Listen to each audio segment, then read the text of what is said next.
Ever wondered how to interact effectively with sensitive individuals? A question that may cross our minds more often than we realize, because understanding sensitivity is a key to building stronger, more meaningful connections. Let's explore the essence of sensitivity. It involves having a heightened emotional reaction. People who are sensitive often experience emotions more intensely, feeling joy, sadness, love, and anger on a deeper level than others might understand.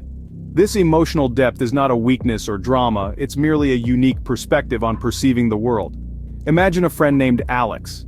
Alex isn't just moved by a beautiful sunset, he is completely captivated by it. The colors, the gradual shift from day to night, it all overwhelms him with a sense of awe. That's sensitivity, it's experiencing life in high definition. Now let's imagine a different situation. Alex finds himself in a bustling mall where the noise, the crowd, and the lights become overwhelming for him. Feeling anxious and overloaded, he experiences sensitivity, being more prone to sensory overload. Sensitivity also influences how a person reacts to situations. For instance, Alex might react more intensely to criticism. A casual remark not meant to hurt might deeply upset him. This doesn't mean Alex is overreacting, it means his emotional response is more intense. And let's not forget, sensitivity can also mean being highly empathetic. Alex might easily pick up on his friend's moods and emotions. He can sense when something is off, even when others can't. That's the power of sensitivity. So, to sum it up, sensitivity is a spectrum, ranging from emotional depth and empathy to heightened sensory experiences and intense reactions. It's not a flaw to be fixed, but a trait to be appreciated and understood. Remember, sensitivity isn't about being weak or dramatic. It's about experiencing life and emotions with a depth and intensity that others might not. Therefore, understanding sensitivity is the first step in learning how to work with sensitive people. Stay tuned as we delve deeper into recognizing and communicating with sensitivity in the upcoming scenes. How can you identify if someone is sensitive? This is a question that often puzzles us. Sensitivity isn't always apparent, but there are signs to look out for. Let's start with one of the most telling signs: a tendency to take things personally. You might notice this in a friend who reacts strongly to a casual comment, or in a colleague who seems deeply affected by constructive criticism. For instance, consider Jane, who burst into tears when her boss suggested improvements to her presentation.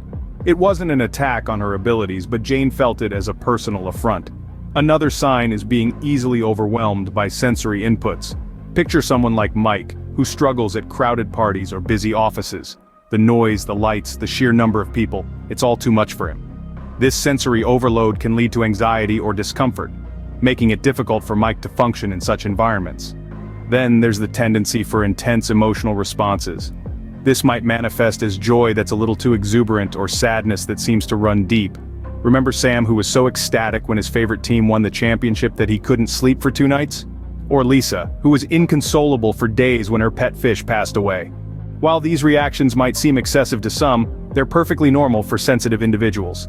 Recognizing these signs is crucial. They're not weaknesses or flaws, but merely different ways of experiencing the world. Understanding this can help us tailor our communication and interaction strategies.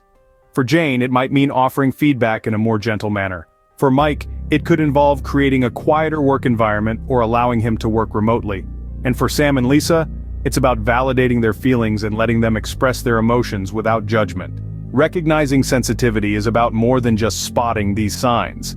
It's about understanding and appreciating the unique perspective of sensitive individuals. It's about fostering empathy and patience. It's about making our interactions kinder, more compassionate, and ultimately more successful. Recognizing sensitivity allows us to adjust our approach and foster better relationships.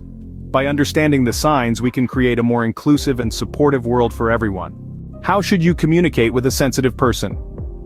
That's a question many of us have asked at some point. The answer lies in clear, respectful, and considerate communication. Imagine you're in a conversation with a friend who you know to be sensitive. You want to share your thoughts and feelings honestly, but you also don't want to cause undue distress. How do you navigate this delicate balance?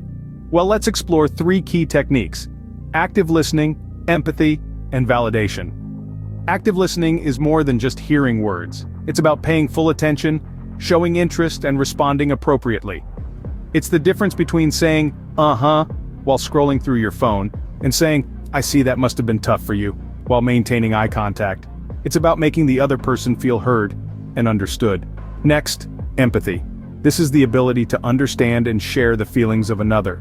It's not about agreeing or disagreeing, but about saying, "I understand where you're coming from." Empathy creates a safe space where sensitive individuals can express themselves without fear of judgment or criticism. Finally, validation. This is about acknowledging someone's feelings and experiences as valid and important. It doesn't mean you have to agree with them, but it's about recognizing their perspective as legitimate. For example, instead of saying "you're overreacting," try "I understand why you might feel that way." Let's put these techniques into practice. Suppose your friend is upset about a comment someone made. Instead of dismissing their feelings, you might say, "I can see why that comment upset you. It wasn't very considerate. Your feelings are valid." Here, you've used active listening by acknowledging they're upset, empathy by understanding why the comment was hurtful, and validation by recognizing their feelings as valid. Remember, communicating with sensitivity isn't about walking on eggshells. It's about treating others with respect and consideration. So, the next time you find yourself in a conversation with a sensitive individual, remember these 3 techniques: active listening, empathy, and validation. Effective communication is key in interacting with sensitive individuals. Remember, the goal is not to avoid upsetting them, but to create an environment where they feel safe, heard, and valued. How can you support and work effectively with sensitive individuals?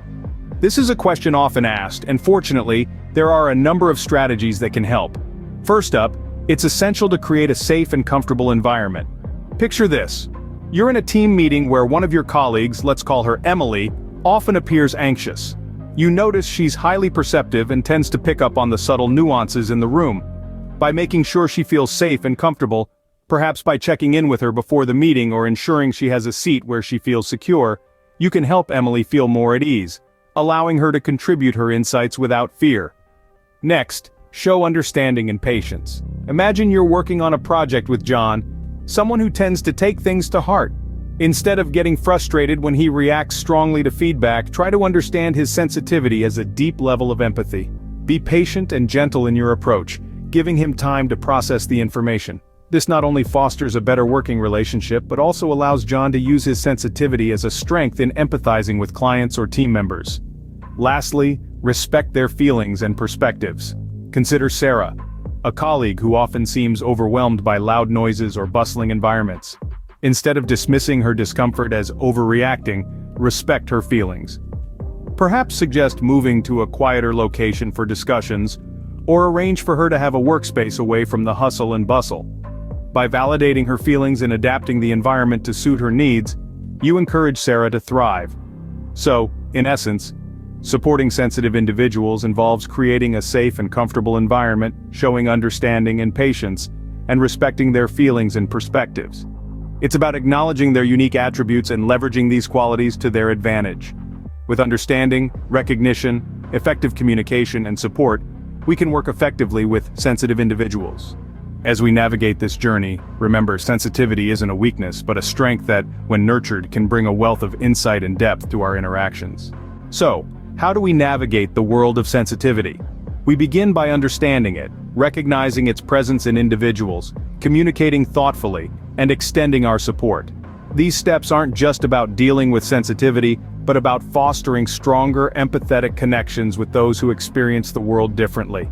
Remember, sensitivity is not a weakness, but a different way of experiencing the world. This is Dr. Mind. Thank you for watching, and remember to keep an open mind.